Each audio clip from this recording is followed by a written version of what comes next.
Big dog. What's up? Not always forget how big these dudes are, right? There's a lot of Gators in here right now. Gators in there. Gators. A lot of Gators in here. I call you if something go down, Gator. Hey, and the thing is, too, it ain't like soft ones. Yeah. You know what I'm saying? Everybody couldn't be a Gator. Yeah. Oh, here he go. That's a Everybody fact. can't make it. What happened to you? We lined up on They this offered side. You see, we lined up on this side. They ain't offering me, though. Hey, here was funny. You was hitting him. I was DMing him. Like, he was like, hey, Channing. I was waiting on this. I was waiting on this. These my guys. I was like, Yeah. hey, we on the clock. We've been on the clock No, for but a that's minute. the thing with the 4 days of 40 and everything they're doing for you over there and all. I was like, I said, we got to get down here and grab Yeah, these. man. Yeah, it's cool. Nah, it's The overdue. old man, you got us. It's hard though. We're in the middle of a little push right now. I can't focus on the 4 days of 40 right now. In a little push right now. It's a tight little squeeze right now. Yeah. You know what I'm saying? So I just jumped up at the play in. yeah, the competitor in me, I can't really focus on that. You know what I'm saying? Competitor. Yeah. Listen, what you think I'm here for? If we don't win, then I don't. It ain't. It's built on winning. My ass would be over there playing in North Korea somewhere right now if we wasn't winning. You still be playing if you want with it? Go watch the film, man. But you would wanna, at your age. I go upstairs every day. This man watch me. What I do upstairs? We giving Jimmy works. Now Jimmy win now. Jimmy's a bad motherfucker. Yeah. But I go to war with them boys. Now we talking about going full court. Now I don't know how many laps I got up and down here. Yeah. Now that's different. But now when we get in the one-on-ones, we go our spots. Yeah. Shit, I get that work now. I mean, sure, you've been doing it in the league 2 decades, though. 20. You got to think about that. Anytime you do something that long at the highest level, you different. Hold up, limitless, take a stomach, got pinning it. I fought the head to witness it. Got my people feeling militant. Way I'm feeling got me up. On the mission got me up. Knowing me, I got the key. On the vision I can trust. Trust, limitless, take a stomach, got pinning it. I fought the head to witness it. Got my people feeling militant. Way I'm feeling got me up. On the mission got me up. Man, first off, though, one, thank you for what you said. That's the type of loyalty we run by. And from everything I've heard about you, seen about you, I think everyone knows that. Udonis Haslem operates a certain way. He operates in loyalty and honesty. And some people can't necessarily handle that all the time. But for me, I like consistent folks, right? You consistent with me, you show up, you be the same way every day, I can learn to deal with you. It's the folks that do all this that I can't really rock with. So just from an outsider looking in, man, and as a fan, I've always appreciated the fact that you seem to stay solid. Appreciate And so you. that's before we even get started, man. But welcome to the Pivot. You know, listen, man, when they get this many Gators around me, dog, I start getting a little nervous. Why? You know what I'm saying? Winners. Because I remember when they had me on the front line in the swamp and I had to block Alex Brown. That was not sound game planning. do it. That was not sound game planning. But Freaky Freddy, man, Channing, UD, the OG, welcome to the Pivot. For everybody that supports our show, we appreciate you. This is a huge one for us. We can celebrate the 4 for 40. He can't right now because he's in the heat of the battle. I'm always fumbling. Oh, we gotta God get some. damn. We gotta get some, my man. I can't even celebrate with my happy dad because I'm fumbling. Go and get it out, I've man. been celebrating all week for you, D. You ain't always fumbling, Freddie. You already? I just be no, talking shit for them. I understand. Yeah, I be talking shit for them. You gave us the business, so I ain't say it. You know He what was I a mean? bad If I boy. ain't do nothing else, I held on to that rock. He was a bad boy. Hey, shout out to DraftKings. Thank you for your sponsorship. UD, man, I want to jump right into it. And I think part of why I've been anticipating this opportunity is because you got it the hard way. I'm an undrafted guy as well. sir. I understand what that type of road is like, but we can't even get to the 20 years of playing for the Heat if we don't start with a little bit of Liberty City. And for you, just reading about you, you said in 2014, you moved into a new condo. You're going through boxes, taking out clothes. You tell your wife, you find your rest in peace shirts. You said your best friend Chip, Fat Fred, you know, and you felt like there was gonna be nobody left that you grew up with. When you think about making it from Liberty City, how does Udonis Haslem become this being from there? Well, they knew me.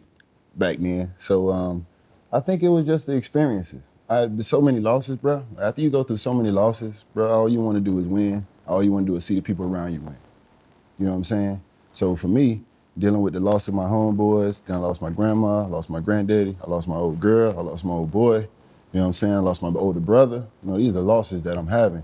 And I'm normalizing this because, you know, we taught as black men, deal with what you got to deal with. You get up the next day, you go to work, you know what I'm saying? Feet hit the ground and you handle your business. Yo. But as I'm normalizing this stuff, I'm starting to realize as I see other people around me, like, this ain't really normal. Like, I'm going through a little bit more. You know what I'm saying? But I'm kind of built for it and I'm getting through it. But I mean, it was just those experiences. You know what I'm saying? As those experiences start to build up and you start to have so many losses, man, you just want to see people win and you want to win. So whatever situation I was put in, even if I couldn't control it, I know I can control if I win or lose while I'm in it. You know what I'm saying? Yeah. I can't complain about the situation they put me in. This is their team. This here, you the coach. They gonna do what they want to do, dog. Whatever they want to do, they gonna do it. You know what I'm saying? So how can I win in this situation I've been put in? I've won as a starter, I won as a guy off the bench, and I won as a guy that don't even hardly play no more. You know what I'm saying? There's very few guys in any sport that can move the needle with ownership, with the president, with the head coach, and can come and move the needle in the locker room. Yeah. I don't know if you can name very many. It ain't many at all, bro. That's one of the things that's crazy about you. Like, you smile and say, y'all knew me back then. But your maturity, like, it's so many words I want to pop up. Like, when I got to Florida, I went to fighting and whooping ass and all this, and I'm getting compared to a dude that wasn't even at Florida no more. So I'm looking like, they like, yeah, oh, he over here acting like UD. Oh, this dude. So knowing me and then knowing you, but like you say, you can walk up to GMs, executives, and all that, like corporate thug, and that Jeezy song comes to my mind, like, UD, how the hell do you do it? Like, cause let's be honest, you can walk in any strip club in Miami right now, they gonna watch out. Everybody will jump out with you. Booby traps yesterday with my son, man. What you talking about? And it's the crazy.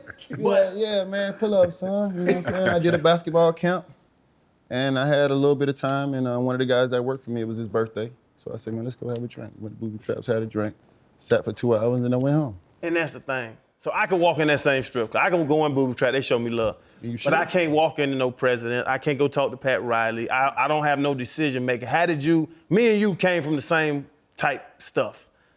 You made it further. You're bigger. You can do more. You can talk to more people. How did the UD you talking about, how did that UD become you? Once I got in the rooms with certain people and I realized that I could do what they do, I just didn't have the resources. That you weren't necessarily better than me at what you do. You just had maybe a jump start at what you've done. That's when the confidence started to build, like, okay, maybe I can do more than just be a basketball player. You know what I'm saying? So I started out with business. You know what I'm saying? I was a chubby kid. If anybody know my story, I was a chubby kid, so I used to eat Subway a lot. You know what I'm saying? I don't even want to use Jared done lost his damn mind. But remember they had the Jared commercial before Jared started tripping out here. You know, I don't condone what Jared was on. But before that, Jared lost all that weight. So remember we used to have to lose weight to play football. I played football, I was a football player growing up in South Florida, so I had to make the weight to play with the kids my age. So I started out just eating Subway, man. So my first business endeavor was Subway. I said I want to get into something that I like, something that I know. Around that time I had just had a Liz Frank injury. I had never heard of this injury before. Well, I tore my 3rd, 4th, and 5th metatarsal. So this was an injury that only happens in like football players have it, you know what I'm saying, track, and they say it like, I think, horseback. There was not very many basketball players that had it, so at this time my wheels turning like, damn, am I even gonna get back to the level I was at before I got hurt? Instantly jumped on the phone with my accountant. Okay, you manage 1,000 other accounts that ain't athletes. What are they getting into? Where they making their money at outside of sports? The people that you manage that ain't me, how they make their money? Gave me a couple different options. And I said, okay, Subway is something I like. You know what I'm saying? I used to eat Subway. I always wanted to get into something that I knew I was genuinely interested in, that was authentic, because I knew it to give it my best version. It won't be hard. You know what I'm saying? It's something I want to do. Gave me those Subway opportunities. I got into that first. It was easy. You know what I'm saying? Tedious, like down to the pickles. Once you get that round, it's just running like, you know what I'm saying? It's running like water. And then from that point on, I just continued to grow. I go sit down with the mayors, you know what I'm saying? I'm gonna call Keon Hardeman. I'm gonna come down to the commission office. Yo, what's going on in the hood? How can I help? What we needed? Where am I needed at? I go sit down with Mayor Francis Suarez. Yo, what's going on in the city? How can I do this? Where am I needed at? And I'm go over town with the homies. Yo, what y'all need over here? How can I bridge this gap? I want to bring it back a little bit and really just help the people understand a little bit of the Florida lingo. Earlier when UD said my old boy and my old girl, that's in Florida, that's your dad and your mom. I really just say that just so I can slow it down and just pivot back. And you're naming a few names which are prominent people in the community here in Miami. You know, Kadeem Hardiman, you know, he's a councilman that represents mainly the Overtown area here in Miami, and Mayor Suarez. But before that, we have a guy who was a superstar player at Miami Senior High. You won a few state championships there, but you guys were stripped of a championship. Damn, Fred T, what we doing here? We doing our research on the all pivot. the good stuff. No, we talking about the good stuff, but in order to get to the good stuff and the triumphs, we got to always set a foundation. And I think, you know, I learned a lot from Ryan, and I ain't trying to learn too much from Channing because he way left. But no, I just say that to say we're gonna do our research. We want it to be a wholesome show. They found out that your residency wasn't within the requirement. You were out in the efficiency in Miramar, and you guys were stripped. Talk about, you know, being a young guy, you know, working hard to win those state titles, and then something as petty as that can take them back. What sort of mindset were you in then, and how did that affect your next couple years before you ended up going to University of Florida? I think for me, you know what I'm saying, playing basketball in South Florida was already slim pickings if you was trying to make it. You know what I'm saying? It's football everywhere. You got the West, you got Central. Yeah. I mean, you can go down the line, and Yep. they spitting them out. Basketball-wise, you had to go to Miami High. It was only one place to go. You was gonna get the exposure. There was only one place to go. You was gonna get better, and you was gonna get pushed if you was that good. It was only one place to go if you wanted to get up out of the hood. You had a coach like Frank Martin. You know what I'm saying? If anybody know Frank Martin, you know what I'm saying? You know, we dealing with a whole different animal. You know what I'm saying? He gonna challenge you not just on the basketball court, but he gonna challenge you as a man. And so for me, the only place for me to go to get where I was trying to get to was to go to Miami High. I used my grandma's address, but I ain't the first person to use their grandma's address, Ain't and the I ain't last. gonna be the last. Straight up. I did what I had to do to put myself in a situation to get up out of where I was at. Getting dropped off at the bus stop, having to run in my grandma's house every night so I wouldn't get robbed, I don't consider that really like the lifestyle I was looking for. You do what you gotta do. So I took my lumps, but you know what I'm saying, I went to Miami High and I did what I had to do to get where I had to go, man. It was no better situation, no better opportunity. Got the most state championships in the state of Florida. Got to play for a Hall of Fame coach, Frank Martin. Now coaching on the college level, man, and we still have, you know, a relationship today. All my homeboys I played with still got a relationship today. You know, having a successful high school career, what were some of the colleges, aside from Florida, who you eventually, you know, signed with, what were some of the colleges that were recruiting you? I ain't get that call from Duke. I was looking for that call. I mean, I think everybody looks for that call. That's the pinnacle, I think, of college basketball. But no, I don't think I was a Coach K kind of guy. Nah, you not. Yeah, You not. I don't think I was a Coach K kind of guy, so I ain't get that call from But Duke. you are now. I could possibly be a Coach K kind of guy. Yeah. UM recruited me. I honestly knew if I wanted to get anywhere in life, I couldn't stay in Miami. I had to get the hell up out of here. Florida State recruited me. South Florida recruited me. You know, a lot of the schools in the state of Florida. And when you got outside the state of Florida, Clemson, Oklahoma, I don't know why they recruited me. I was never. That was it. There wasn't very many outside Stetson, you know, schools like that. Florida was an opportunity because my homeboy Brent, you know what I'm saying? So Billy had came and got a couple of us out the hood. Like Billy knew what he was doing. Billy came down to Miami High, sat down with the coaches, with the staff. You know what I'm saying? So it was three of us supposed to go to the University of Florida. Brent was the first one. It was me and my homeboy Seal. Seal never got in. The grades and situation didn't work out. But all three of us were supposed to go to Florida. And after I came back, Steve Blake was supposed to go. You get that opportunity, you choose to go to Florida, and you know, we've mentioned a lot about being where you're from. You're saying hopping off at the bus stop, trying to run to get home, make sure you don't get robbed or whatever it is. You know, a lot of us understand that life, right? A lot of us understand using a different address because that was the way you could get into school that allowed you to get out of your situation. Yeah. But you go to Miami, there's the story of you meet Mike Miller, y'all hooping before the season, you know, you knock him down, you tell him it's no dunking. Yeah, right? he tried to dunk. Yeah, like we not gonna do that. Yeah, but I thought that was a rule everywhere. See, this is the thing. Once I got to Florida, I realized that everybody ain't grew up how we did. Right. I just thought everybody grew up the same. I thought everybody seen crackheads, I thought everybody seen drugs. I thought everybody seen violence. I thought everybody knew don't try to dunk on nobody at the park. I thought everybody knew that. You don't try to dunk on nobody. Ain't he from South Dakota, though? He is from South Dakota. But let me tell you a story about I saw Mike in AAU basketball when I was playing for Team Florida, and we had a stick. It was me. You want to tell them what stick mean? When we say we had a stick, that means we was good. That's another Florida word. So we had me, we had Tracy McGrady, we had Keon Doolin, we had Clarence Gilbert. We was loaded, man. And I saw this team that was playing before us, and there was this one white boy. I said, what the hell? I heard about these kind of white boys, but I ain't never seen one. Man, he was bringing it up the court. He was rebounding. He was making plays. He was posting up. He was shooting threes. I came back home to Miami. I said, man, that's a white boy out here so cold. I ain't never seen nothing like this. A year later, he's my roommate. Yeah. You know what I'm saying? That's funny how God worked. But from that point on, Mike was like my brother. Yeah. You remember I had to protect Mike at Florida. I had to put hands on somebody for Mike. I do. They had me out there wilding in games. I ain't hear the story. You done slapped somebody for Mike? Yeah, I was a football player too, man. Dwight Edge, what his name? Who he slapped? I threatened to slap him. That's all I had to do. Yeah. There was a couple people I did put my hands on. Spurrier called Billy on me, man. Spurrier say, man, listen, just keep him away. Keep him away from my guys. Whatever you do, don't want him around my guys. But you was mad? I was up there tripping. Like the story I was really big as a football player. I'm about to say that, though. You gotta realize, he's 275, though. So he's a very large tackle. Like the first tackle in the draft that's gonna get drafted this year from Ohio State is the size he was in college. But that big dude that size, 6'7", 275, is usually a big, nice teddy bear. You can't be that big and mean. But if we fast forward it, 15 to 20 years, what we have now, UD could have played tight end in the NFL, or at least given it a shot. Because he had that makeup, that build, can jump. But the mentality aggressive, of it, the mentality that's of what it. you need. But if you listen to his life and those things, he does have the mentality. And you just talked about Frank Martin. He's now at UMass. Yes. I believe he was at South Carolina, K-State.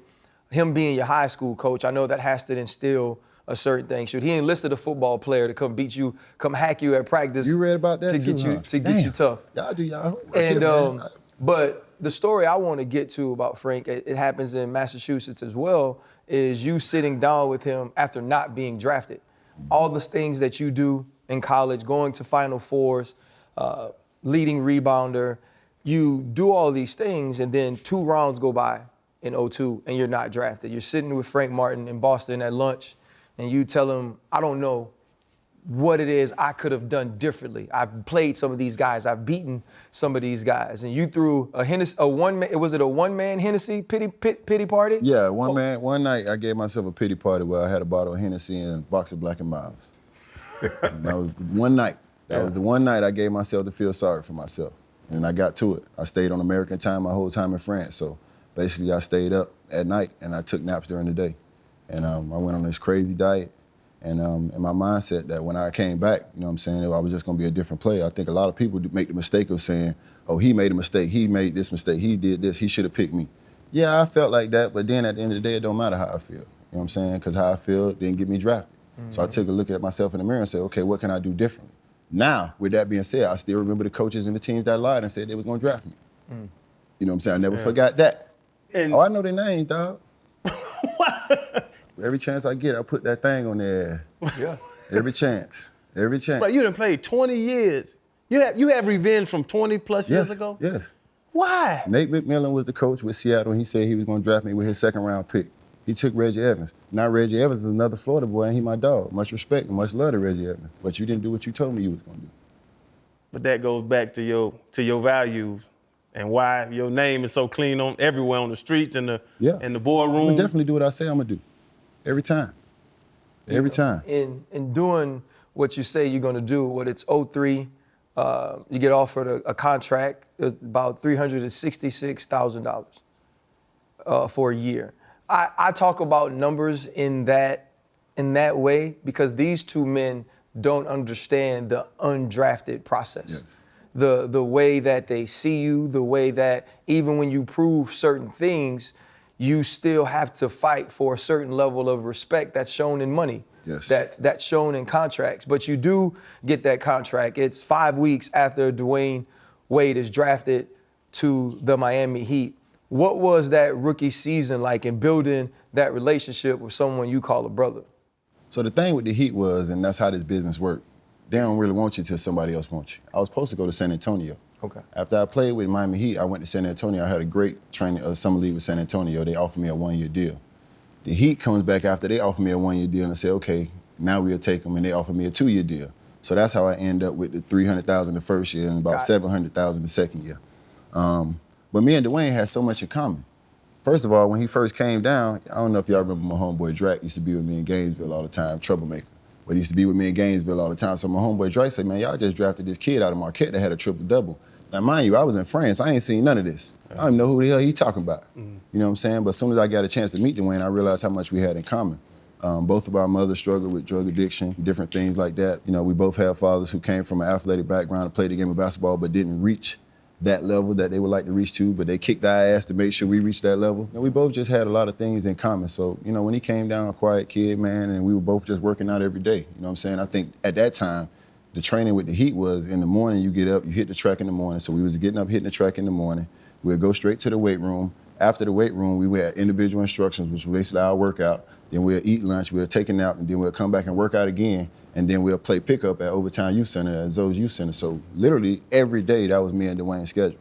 And we were just hanging out every day. And me being from Miami, I'm like, okay, you need a night off. We gonna do something. You come slide with me. You remember they had the Improv over there in the Grove? Yeah. So we used to stay right in the hotel. Man, come on over here, man. Let me take you over here. We're gonna have a good time. And that's just how our relationship grew. Aside from Dwayne, you had an opportunity to play with other Hall of Famers. You know, you play with Braun, Ray Allen, Shaq, obviously, Gary Payton. Yes. You just mentioned Wade. And those guys, you know, I think in terms of supporting cast, you're like their Robin. You can be the Joker, you know, if I look at it. But at the very end of it all, you're much more like Batman, protecting Gotham City. And that's what Miami is to you, Gotham City. Why is Miami so important to you? You're Mr. Miami, you're undrafted, you've been here at this organization for 20 years. The fans love you. Why is, you know, Miami so important to you? Everything is 305, Dade County, MIAO. You exemplify the South. Well, you gotta understand, first and foremost, I remember a time where the South used to get disrespected.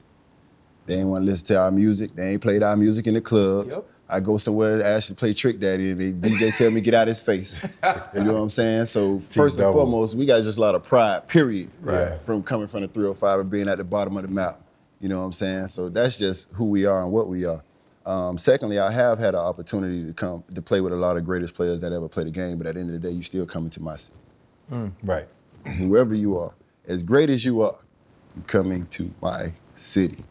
You know what I'm saying? So it's always been that respect. It's always been that love. I'm giving who give to me, man. I'm at a point in my life where I love who love me back. And I've been all around the world, and nobody loves me more than these people in my city. And I'd be crazy, you know what I'm saying, selfish as hell, not to give that love back or not to use my platform to give some kind of, you know, lifeline to these people who give me so much support and have done so much for me. Because at the end of the day, you gotta have something bigger in this game. If you just going out for your numbers every night, just to get your shots up, dog, or just to look good to get your check, you ain't gonna be no champion. But if you playing for something bigger every night, and that was just my bigger, the city, the people that depend on me, people that's watching me. Because if I don't get it out the mud, or I don't handle my business, my boy's gonna let me know. Right. Boy, your ass stunk it up tonight, boy. Your ass stunk it up tonight, boy. Right. I mean, my whole thing against Dirk and Whiskey in that Dallas finals was my homeboy telling me, boy, you come back here, that white boy tell your ass up, boy, you already know what we gonna let you know. Dirk was getting buckets, though. You already know. Dirk gonna get buckets, because that's Dirk. That's Dirk. But you gotta have a type of heart to make sure you try and balance it out. Yeah. So of those three roles, I mentioned Robin as being supporting cast, right? Or the supporter of the superstars. I mentioned the villain, protecting your teammates. A lot of them NBA guys be soft, UD. You not. We already know that. And then Batman. He said they don't want it. Having and protecting and having pride in your city. Of those three roles, which one did you enjoy the most? At different stages of my life, right now I enjoy being Batman. Okay. It was a time where I enjoyed being a villain. Yeah. I enjoyed the fact that, You know what I'm saying? You knew I wasn't nothing to play with. And I still ain't. But I enjoyed the fact that it just was a thing. Now I don't care about that because I think I'm more liked now as the Batman, even from other guys around the league. I think that's how it's grown for me to be who I am now. I'm not just the OG of this basketball team. I'm kind of the OG of the league. I have relationships with guys all over this league. Right. You'd be surprised how many of these young guys reach out to me because social media is you can just DM anybody. Right. So it's other guys from other teams that just DM me and ask me a question. You know what I'm saying? So I'd be surprised how many guys reach out to me and value my opinion or even care what I think. And I give that to them. What I've been able to do, because I've always made it about the young guys, when I see these young guys from my other team and I watched them play the other night and he missed a layup or a dunk, I let him know, hey, young fella, I watched your ass miss that layup the other night. Tighten up. You owe me one. Right. You know what I'm saying? Something like that. And it's a lot, my bad, OG. And at that point, I done broke the ice. You know what I'm saying? And every time I see them, it's a conversation from that point on. Yeah, you talk about being surprised of the young guys. What was the moment like the first time a young guy said, I wasn't even born when you started playing in the NBA? Damn. You had that moment yet? Yeah. Well, close to damn near not being born. Yeah, I had that moment, and I have it all the time. Who was the player? Shit, probably Tyler Hero. I mean, when we first got Hero, he was like 18 when he first came to us. Yeah. You know what I'm saying? So he probably wasn't even born or just being born when I got here. It's crazy and it's funny, but man, I mean, I can relate. There's only very few guys that are gonna be LeBron, Dwayne, Magic, Kobe. Most of you guys are gonna be somewhere in the middle. Yeah. Most of you guys are gonna have to play a role to win. Regardless of how much they pay you because the market goes up and down, most of you guys are gonna have to play a role. So I'm relatable to more of the guys in the league than not. Yeah. You might, some of them might think they stars, Yeah. but you're a role player. You're playing a role to help your team win. You know what I'm saying? So for me, I'm relatable to every guy on every level, whatever your role may be. Nobody loves the bully, UD, but people love you. Like, nobody loves the bully. And you just said it's funny because like you talking about fighting and you be like, and I still got it. Like you want to let them know I whoop some ass. Yeah, I don't play that. I got that from my old boy though. God rest his soul. At 42, I used to have to talk to him. He'd be in the stands after the game. I'd say, listen, man, you can't be doing that. You can't be doing that, man. So, yeah, I mean, that's what it is, man. But one thing is I don't bother nobody. Yeah. I don't bother nobody and I don't look for no trouble, but I don't tolerate disrespect. But I'll give everybody, the janitor, the CEO, the same respect. Good morning. Please, thank you. How you doing? Have a nice day. All right, bye. Whatever it may be, I treat everybody the same. But especially on the court. Because I remember when you choked the hell out the white boy, Hansborough. Yeah, I hit him. Choked the hell out of him. He started it though. See, once again, I ain't started. What'd he take? He took a cheap shot on D-Wade. I got my cheap shot the game before. See, people don't remember that. Yeah. People don't Got remember busted that. up. Yeah, see what I'm saying? I got hit by Louis Munson in the eye. I took mine like a man. See, the problem is you get dish it, you got to be able to take it. I took mine. Yeah. Now, the very next game, he hit D-Wade. Not a Munson, Hansborough hit D-Wade. Now, the thing that pissed me off is once a Munson hit D-Wade, y'all can play this back because I can see it in my head right now. They gave each other 5. That right there was when I knew, oh, hell no. Hey, you asked to go in, they said you in? I was in. It was a timeout. They was reviewing the play. We all went to the side. Spo looked. I say, Spo, stay out of this. Don't you dare, Spo. Stay out of this. And going on that court, you knew what you was about to do, I knew. I ain't know when. and everybody did. It came the very next play. I was a low man on the rotation. Man, I couldn't have drew it up any better. That's like a football play. That's like a flea flicker, dog. I couldn't have drew it up no better. Boy, I had to get him. I had to get him. Oh, and you got it. Yeah. I got him good. But that. So you got But I got tired. their heart too, because ain't nobody do nothing when I did it. And nobody want to do it. To my point. That let me know right then. Because I remember you threatening Lance Stevenson as well, I believe it was. I'm going to fuck you up, is what you told him. I told him I ain't got nothing to lose. At that time, I wasn't even playing. Yeah, yes. I ain't got nothing to lose right now, dog. But is that still in the NBA? Are there UDs or do teams need UDs still? Because I think this new age, I think that's dying. Nah, not as much. But I mean, once again, I don't expect everybody to be like me. That's the thing about me. And I think that's why these young boys respect me. Because I don't expect you to be like me. You don't have to be like me. I think they tired of hearing when I was this, when I did this. This is who I was. This is what I did. Nah, they don't want to hear that shit, man. That's the quickest way to get sent up out of here. Yeah. They don't want to hear that. How can I get you where you trying to go while still being who you are? Damn. Not trying to make you me. Not trying to make you do it my way, your way. Now, some of that stuff you got to cut out, young fella. Mm-hmm. But some of this stuff you can keep. And you can still maintain your independence and still be a G and hang with your home or whatever you want to do and still make your money, get paid, and still win out here. That's what I try to preach. You know, all great leaders are extremely layered, right? Like Fred kind of went through the list of things you have been on different teams. And when you brought up the Tyler Hansborough thing, it made me think about the fact that you also got suspended for the next game. And D-Wade gave you the game ball. I think he went for 40 plus or something like that in that game. Part of being a leader is you can't always be the same way, right? I can't be the dude always getting on you. I can't be the dude always knocking somebody out of the air because they hit you the play before. Sometimes I got to show you that in our quiet moments, behind closed doors, I'm the type of dude you could lean on. I'm the type of dude that could rock with you. And you said it's because you feel like you got the game ball because you gave D-Wade a book. Yes. During that series. Yes. I know you don't want to talk about what the name of the book was, but what has made you comfortable with being that guy?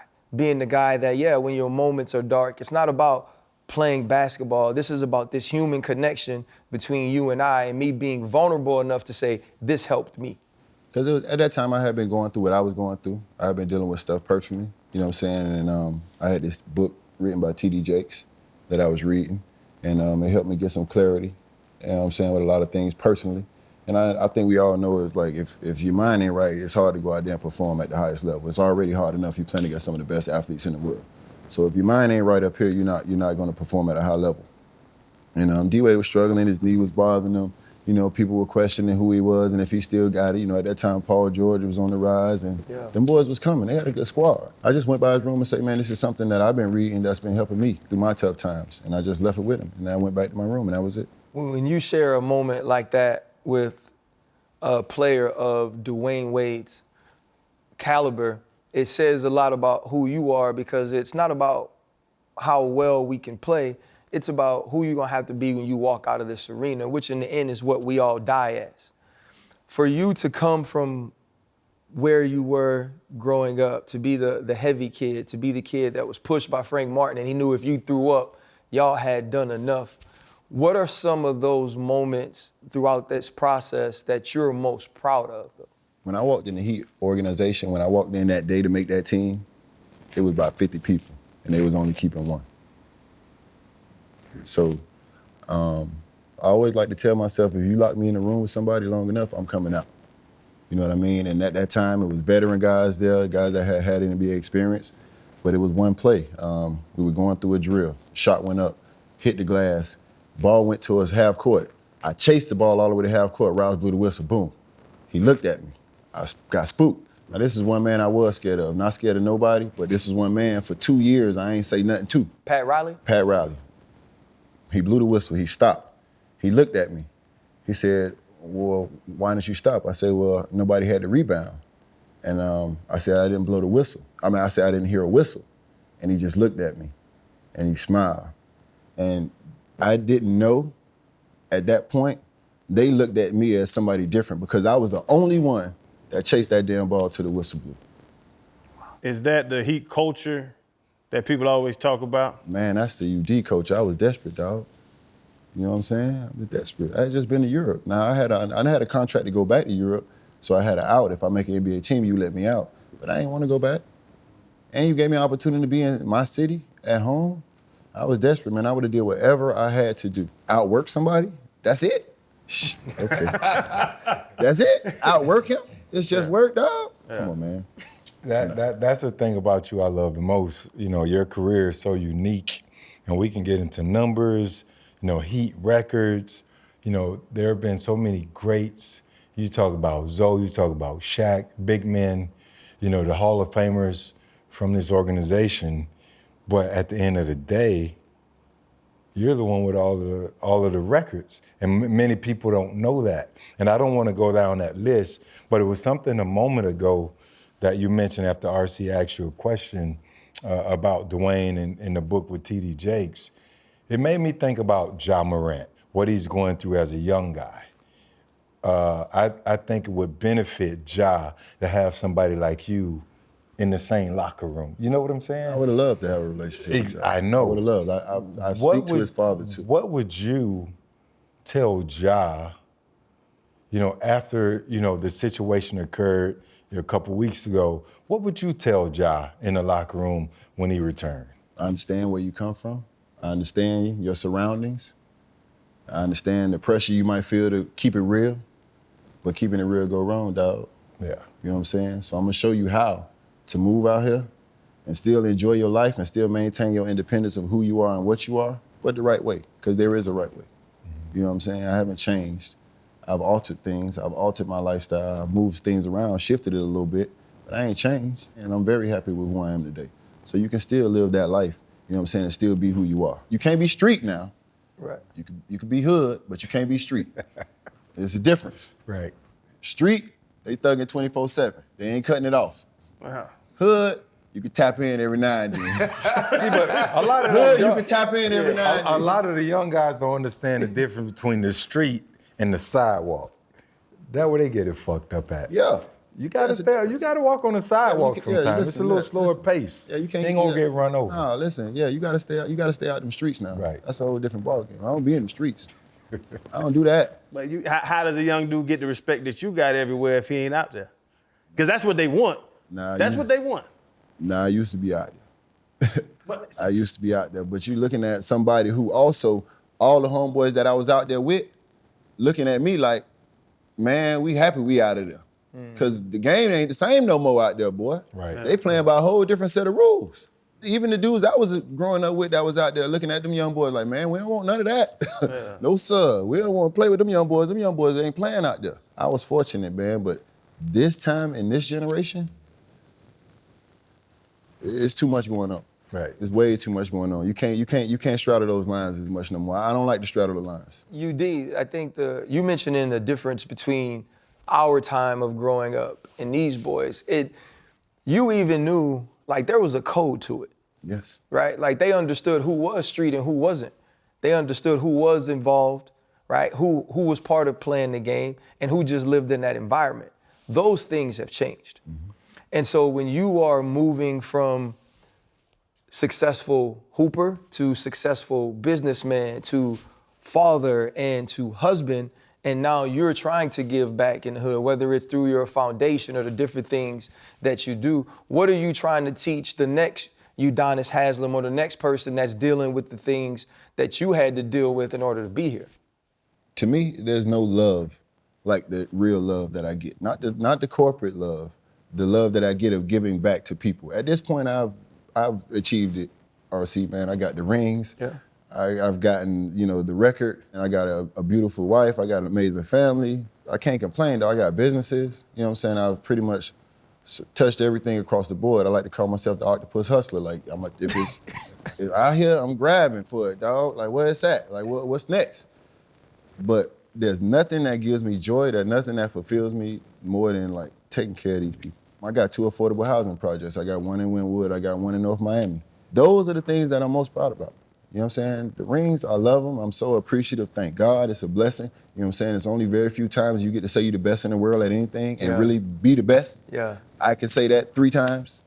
But the things that I'm most proud about is them affordable housing projects and putting jobs in the hood and different things like that. Those are the things that I'm most proud about. Like, those are things to be proud of, but we mentioned fighting for respect in your respective business, in your career. Yes. Right? You were the guy that they had on Dirk in 2006. You were the dude, you finished with 17 in the game to clinch.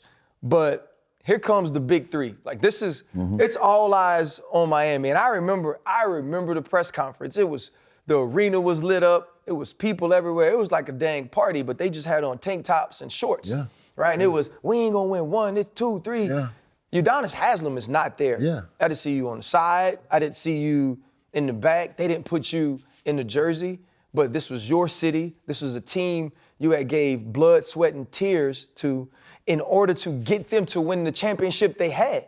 And now they were moving on to the big 3. When you at home or wherever you are watching this, you're a free agent. Yeah. What are your thoughts in seeing this celebration that in no way includes me? Oh, shit, I'm out of here. I'm out of here.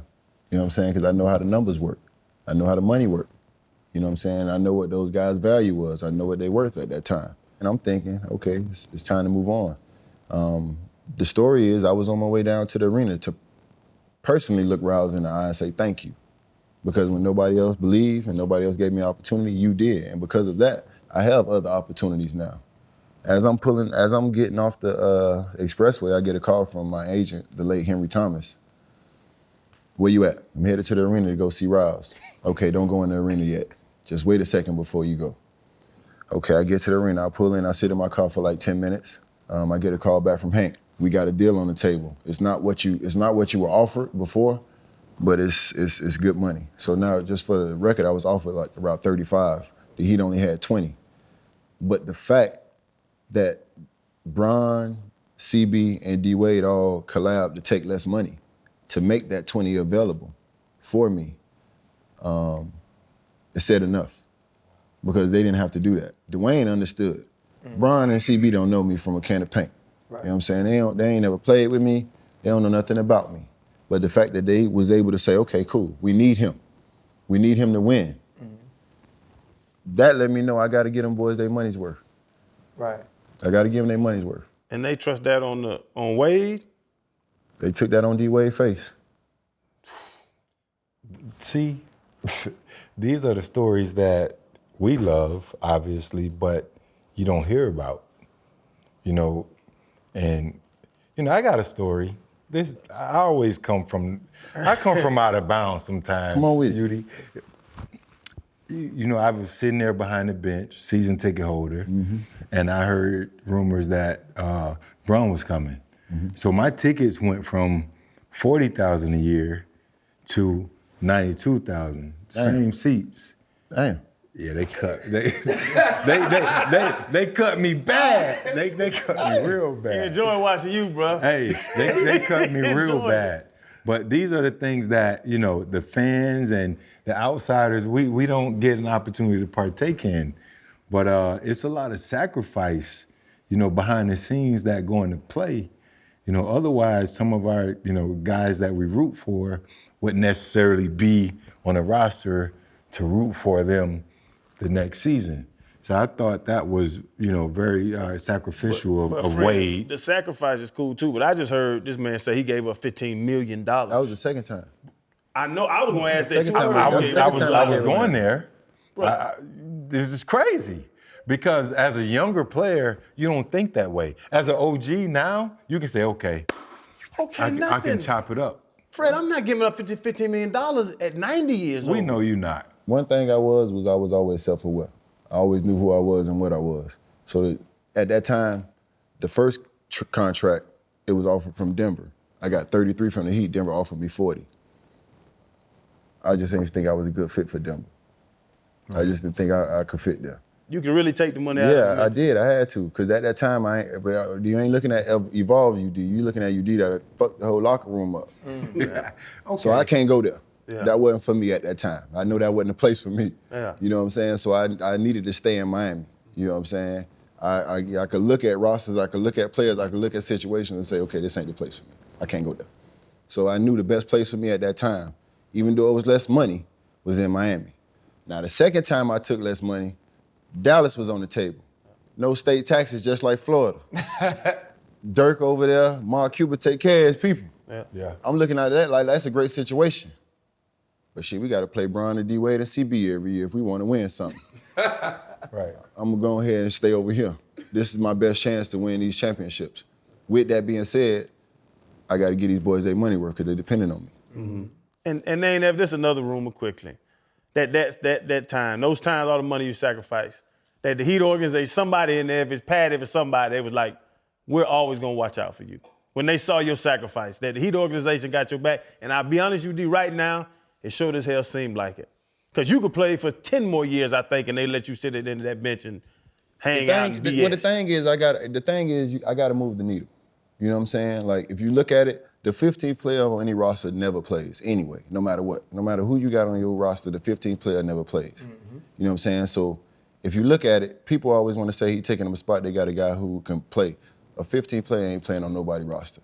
So, with that being said, we went to the Eastern Conference Finals. Last year was one shot away from going to the finals. Yeah. 2 years before that, in the bubble, we went all the way to the finals. Mm-hmm. clearly something's right is going on. Hell yeah. We winning. Yeah. So you can't say I'm hurting or I'm taking up nothing. I'm providing, I'm giving something. What people on the outside don't understand is because the guy is not actually physically out there on the court every day, how can he be impacting winning? There's so much that going on behind the scenes in the life of a professional athlete, you know what I'm saying? And that's where I move the needle the most. And that's what you need the most because once we step on the basketball court, that's just routine, dog. All the things we done been through throughout the week, preparation, practice, icing, weightlifting, all that, you step on the court, it's just routine. Now it's easy, you know what I'm saying? So I impact the stuff before you even step on the basketball court. So when you step on the basketball court, it's just, the culture, it's just running like a machine now. Yeah. And the young boys, your young boys, Bam and Tyler, Jay Rich was here balling. They're my guys.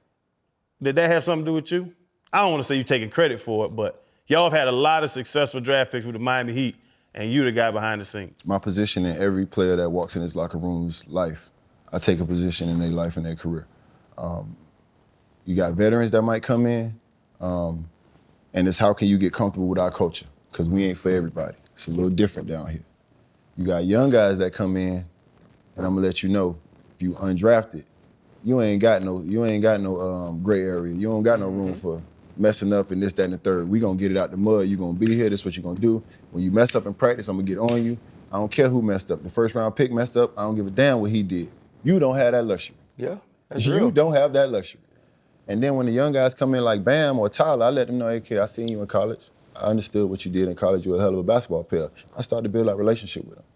You know, before Bam even took a relationship with me as a mentor, you know what I'm saying, I was drawing to Bam as a kid that grew up in a trailer in a one parent with just his mom. And because I lost my mom. So to see him every day, how he deals with his mom, how he loves on his mom, how he appreciates his mom, instantly, like that just I was drawn to that.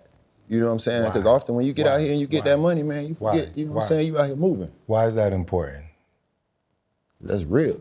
That's what it should be. You should value and honor your mother and the women in your life. And I think once you get money and things start moving fast, you start forgetting about people until something happens and that person's gone. And I've had that happen twice.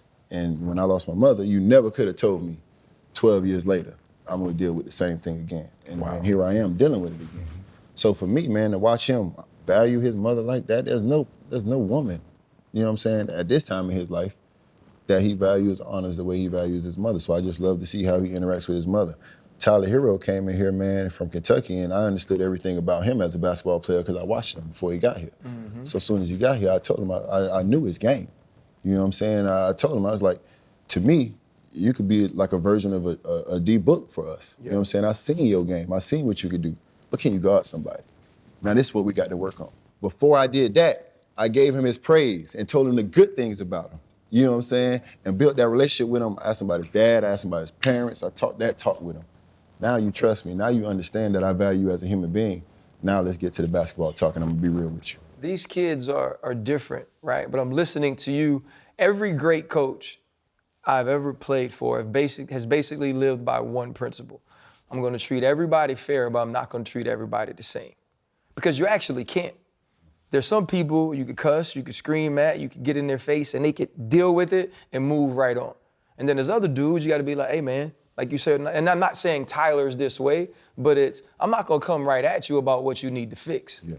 I'm gonna let you know I do see the positive in you, but in order for you to be great, there's this. With the way that kids are today, and it seems like you could relate to them, you ever think about stepping into coaching?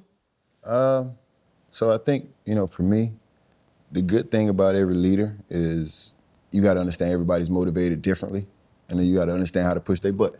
Yep. You know what I'm saying? So understanding that I might yell and get in somebody's face, understanding that doesn't work with the other person. Me and Jimmy could go back and forth, get in each other's face. Jimmy loves confrontation, Jimmy loves competition. You know what I'm saying? That brings the best out of Jimmy Butler. You know what I'm saying? That just happens to be my kind of guy. Other guys, I might have to pull them to the side. You know what I'm saying? I might have to send them a text. I might have to take them to dinner the night before. So I understand that about different guys. But for me, man, leadership at the highest level. And there's nothing wrong with coaching. You know, I value what, you know, coaching brings to the table. But leadership at the highest level. You know, I aspire, you know, to sit next to the Pat Rileys and the Nick Arrisons and the Mickey Arrisons and sit next to them. And that's not that has nothing to do with, my value of what a coach brings to the table, because I understand the value in coaching. You know what I'm saying? I love Spo, I love Karan, I love all these guys. I think they've impacted us tremendously. But for me and my journey, you know what I'm saying, I think moving the needle and leading at the highest level is where I want to go with it. You got guys like Braun, Wade, Bosh. Obviously, they were the stars of the team. But then you need guys like yourself, Mike Miller, Mario Chalmers. But 12. Mario kind of pissed me off, man. The little 12. Bro. Mario just texted me on the way over here, dog. But the comments he made Y'all got about Mario Braun, caught. Y'all got Mario caught. nobody feared Braun. Is that just, what happened? What happened? I think what Mario was saying is that, because I think it was some comparison to Michael Jordan or something like that. Right. I think what Mario might have been saying is that MJ is a little more savage. You know what I'm saying? MJ is not a nice guy. And that Braun is maybe a little more of a nice guy. Now that has nothing to do with basketball, because on the basketball court, everybody knew Braun gonna go to work. South you Beach can't stop Braun him. didn't fuck Yeah, you around. can't stop Miami Braun ain't you can't mess stop around. Braun. I'm thinking he must be talking about, you know what I'm saying, just the overall attitude of the player. Right. I don't think he's talking about the skill set and going against this guy, because at the end of the day, ain't nobody can do nothing with Braun.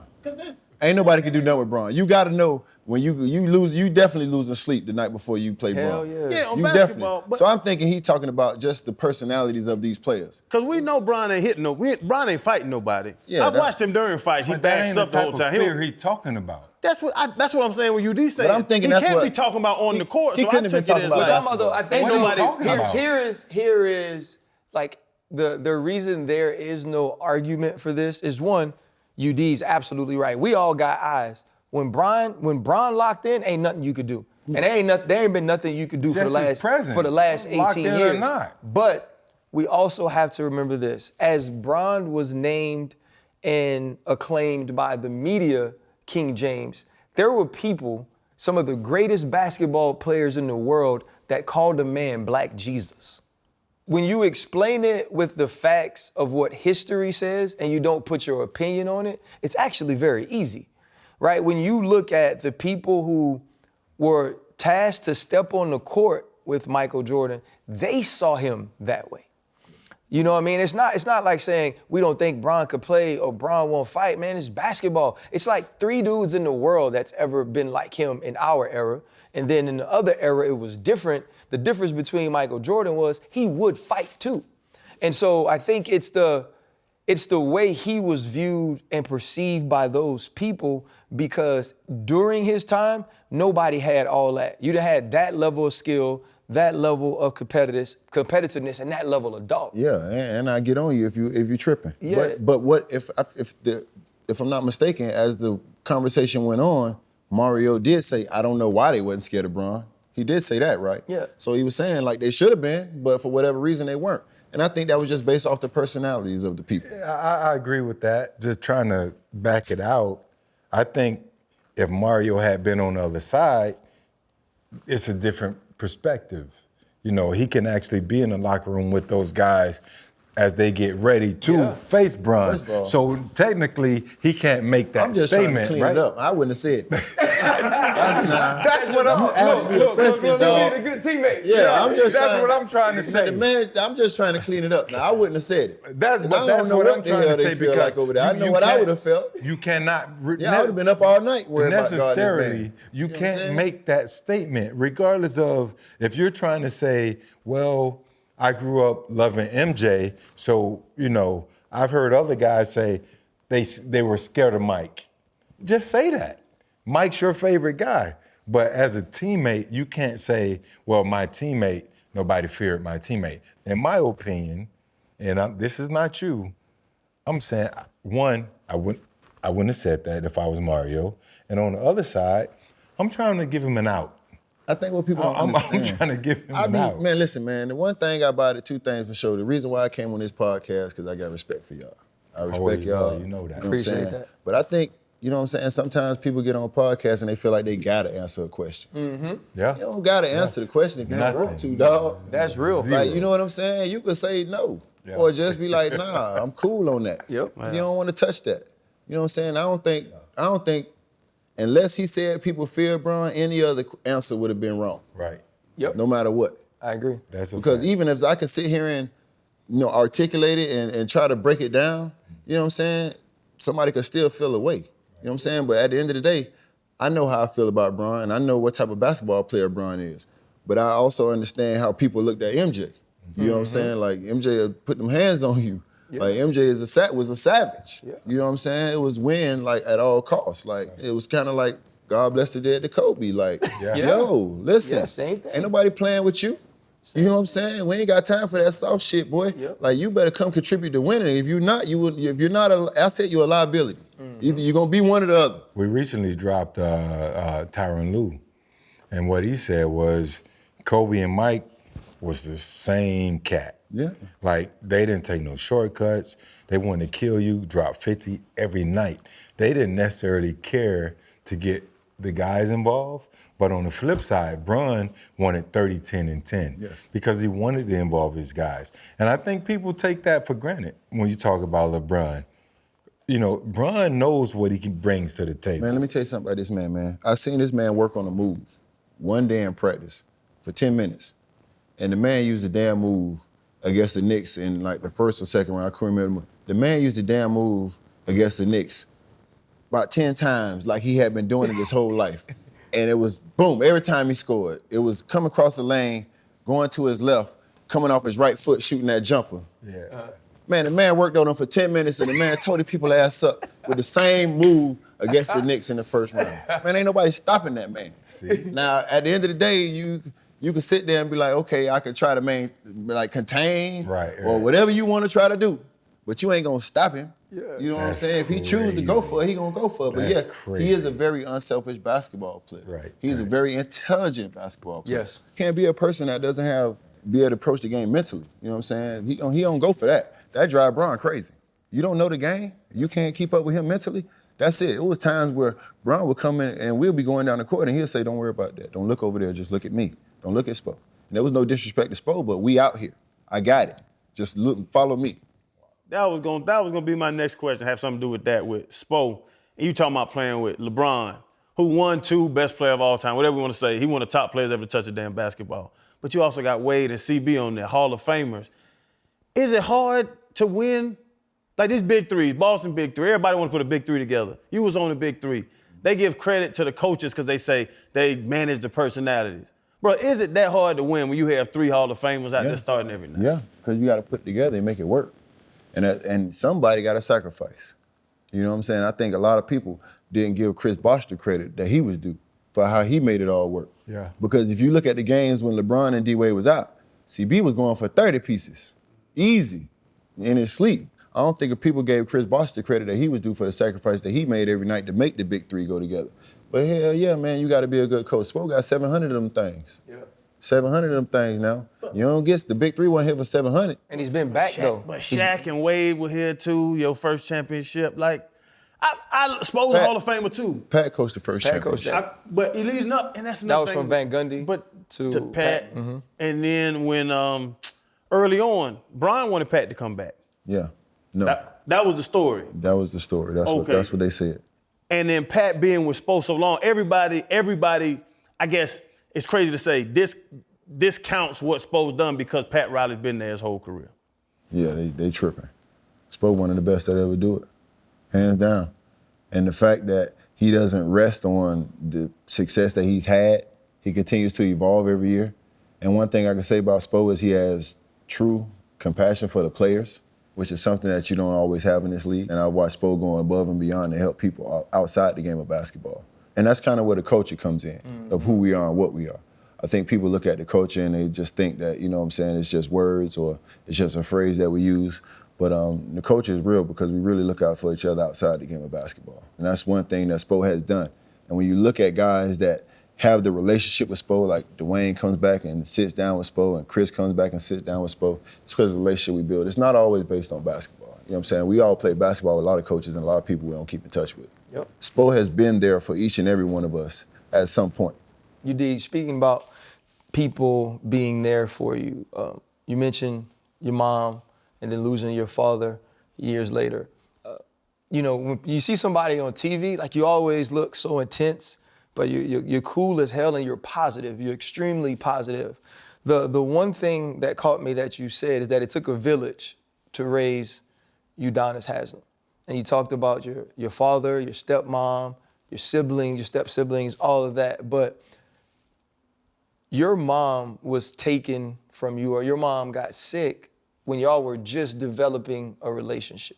And you talked about Bam's relationship with his mother and why you love him and loved on that so much. How hard was it to deal with that right when your mom was showing you and the world how strong she was after coming from everything she had went through for her to get sick and then you lose her in 2012?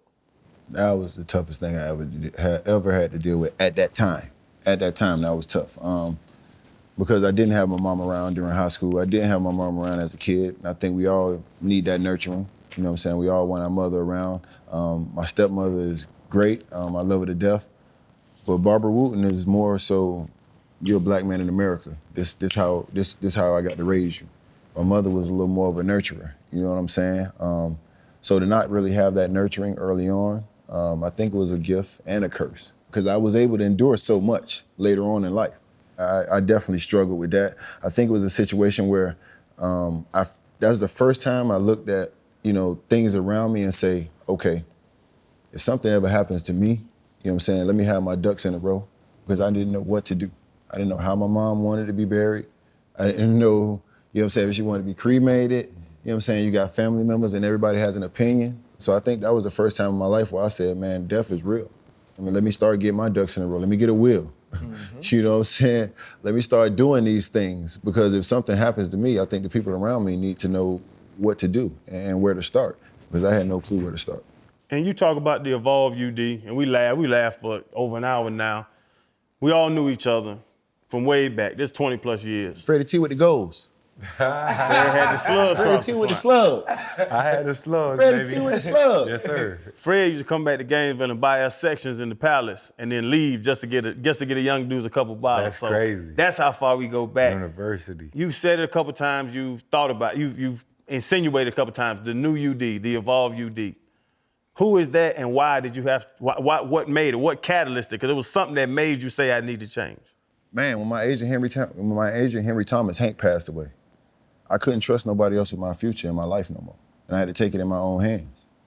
At that time, you know what I'm saying, he was the person that was handling a lot of things and doing a lot of things for me.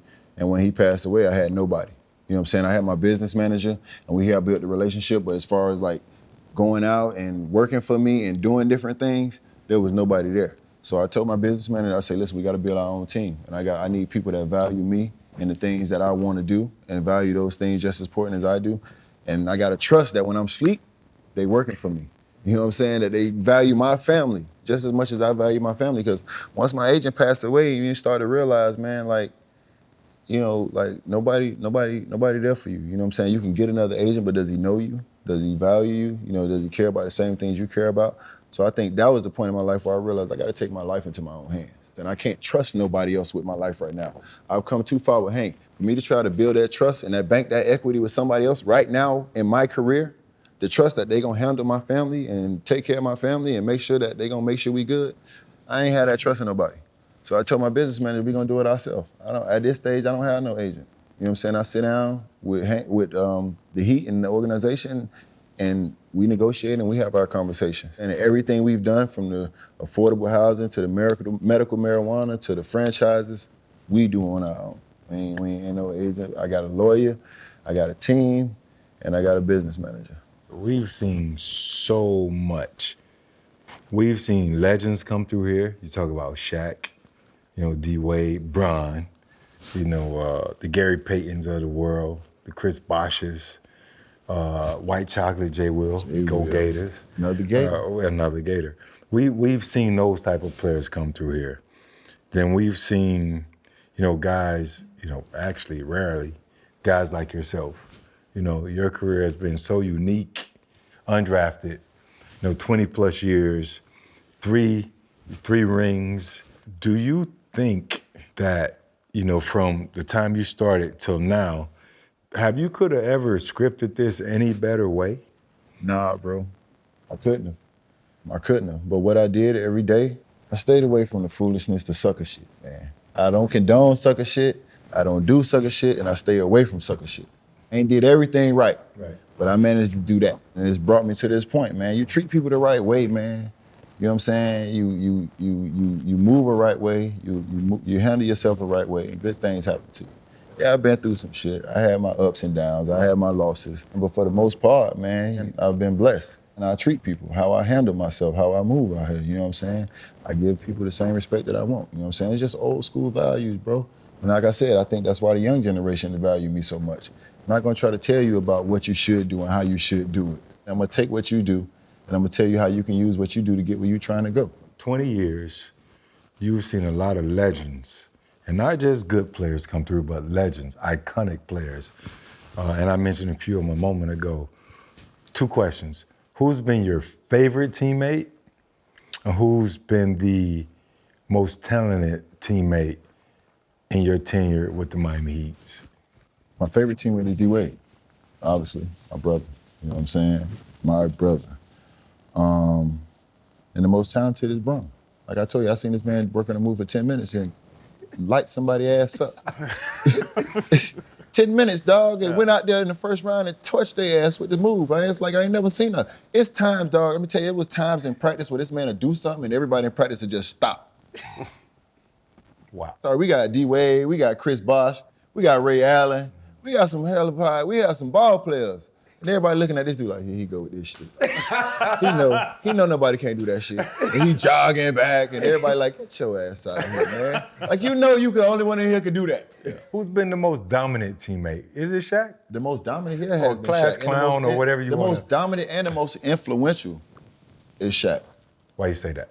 Man, Shaq was amazing as a leader. You know what I'm saying? In a funny, don't take it too serious, you know what I'm saying? Just do what you do.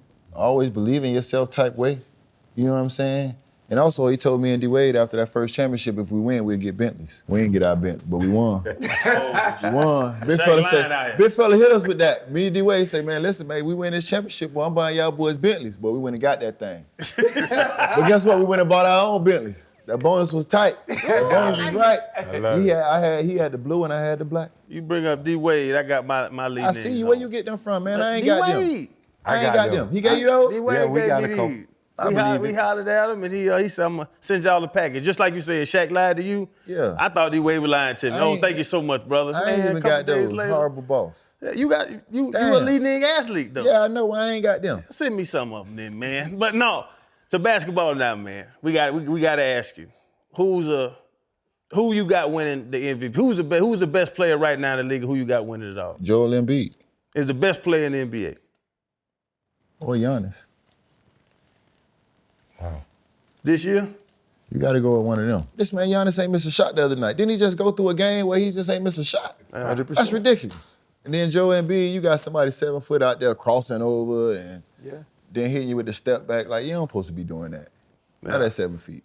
So, I mean, you know, I would go with Joel Embiid or Udonis. But I would like to see Embiid win it, man. I think he's been getting the short end of the stick the last couple of years and a couple of times, man. I would like to see him win it. You know what I mean? I'm not a fan. Obviously, I'm a Heat fan. I don't want his ass to have an MVP-type season against us, game against us. Yeah. But, you know what I'm saying? I wouldn't mind if he won it, man. I think he's paid his dues. Because you've been through a lot, though. What would you say was that one moment, though, that you were like, okay, this is it, a part of it, a bout of adversity, an accomplishment, something that happened in your life, and it was kind of the turning point for you?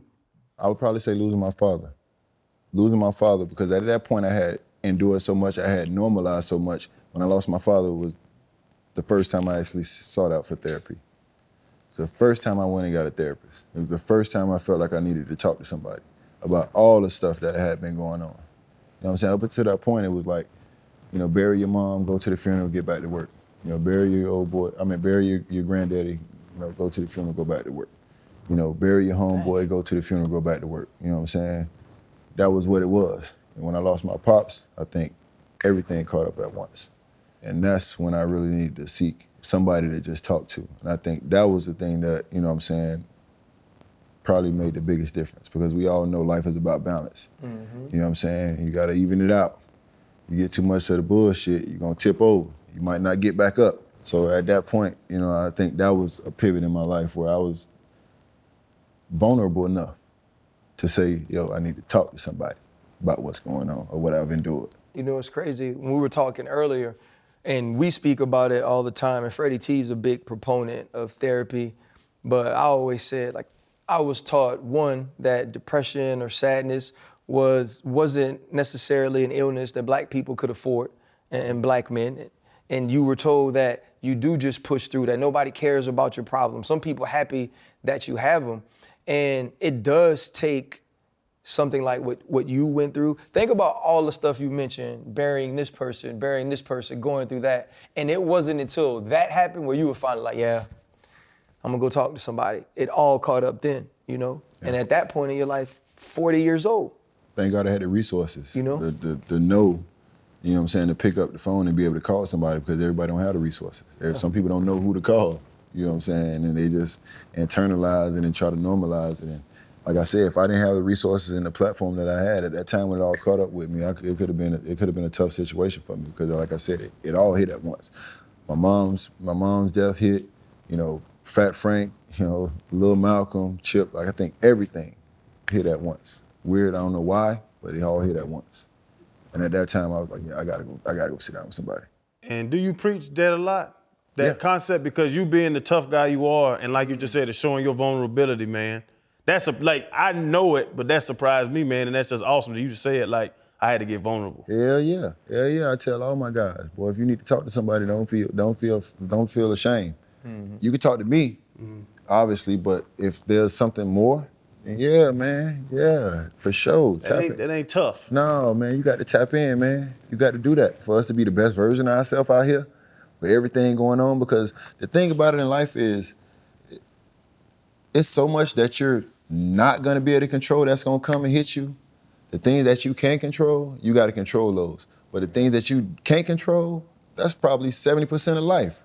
What can we control? 25% of this shit we can control. The other 75 is out here. Yeah. You know what I'm saying? It's gonna come how it's gonna come. Yeah. You know what I'm saying? And how you gonna deal with it? How you gonna get up? I was just at the point in my life, man, where I got tired of getting up, bro. I had to holler at somebody. You know, we are celebrating not just what you've been as a man, but the career of Udonis Haslem. That's what's happening. And there's all these people in town. You in suites with Bad Bunny, you know, you all over the place. D Wade's here. So I want to read to you something that Erik Spoelstra said. He said this in 2020. Y'all were in the bubble. And the story goes that Miami was one of the very few teams that was able to keep a lot of their players close. One, it's Miami, who wants to leave, and where else hell you gonna go? But they said a huge part of it was you, and you would check up on people and make sure everybody was doing well. Erik Spoelstra said in the bubble, years on from here, when we'll say, what's the Miami Heat culture? We can describe it and say, hardest working team, most professional, best conditioned, and so forth. Or we can just pull up a picture of Udonis Haslem. As you're walking away, what does a quote like that mean to you? That's what I strive to be. You know what I'm saying? That's what we were taught when we walked in this organization. That's what it was about. When the Alonzo Mournings were here before me, and the Ike Austins and the P.J. Browns and the Dan Marleys and the Tim Hardaways and the Vashawn Leonards and, all those guys who I watched when the arena was over town, before it moved downtown. You know what I'm saying? When I was up there in the nosebleeds, and those guys that I was watching, that was the standard. So that's what I aspired to be. You know what I'm saying? To know that I'm looked at, that I've gotten that far, that I've reached that, and now I'm the bearer of that. I carry that, and I exemplify that, and I have to pass that, because that is real. You know what I'm saying? I'm thankful, I'm honored, and I'm appreciative. But it's time to pass it to somebody else. You know what I'm saying? And it's time for somebody else to run with that, and make it better, because that's what you always want. You want the people to come behind you to make it better. Just like Zoe and those guys came before me, I was able to just make it a little bit better. You know what I'm saying? In the next generation, just make it a little bit better. Like my mom and father, they refused to move out of their house. Just refused. Like Katrina tore it down, I built it back up. The next year it caught on fire. They wanted to move back into it because it's their house. but we've painted it and we fixed it and we've done construction and we've done all those things, and everybody's cool with them. Everybody knows who they are because the inside of that house is still the same because it's still my parents, right? And it's still the same neighborhood that they grew up in. I think what you've done, man, is just continued to rebuild your house. You can still go back to the hood and get respect. You can do it in different places, but the reason people respect you all over is because the foundation is still the exact same that it was when you left Liberty City to go to Florida. I salute everything that you've done as a man, everything that you've done as a player, bro, and I just can't wait to see what that next step of Udonis Haslem's life is like. But from the pivot to you, man, you have absolutely done enough, and you deserve an opportunity to relax. I appreciate y'all. Appreciate man. you, Thank brother. you guys. Yes, sir. That was dope. we held out long enough. Now we I held out, man. We actually got it I at was the right gonna do- time now, though. I wasn't going nowhere. Hey, we got it at the right I time wasn't now, going though. nowhere, man. I got to hit you with the yeah, dog. Call me. I ain't. The timing I'm is waiting good. on y'all, man. I'm like, man, I ain't going over there. You know how it go, I knew what man. it was. Hold up, limitless. Niggas to me got pinning it. I fought the head to witness it. Got my people feeling militant. Way I'm feeling got me up. On the mission got me up. Knowing me, I got the key. Only vision I can trust. Trust. Limitless. Niggas to me got pinning it. I fought the head to witness it. Got my people feeling militant. Way I'm feeling got me up. On the mission got me up.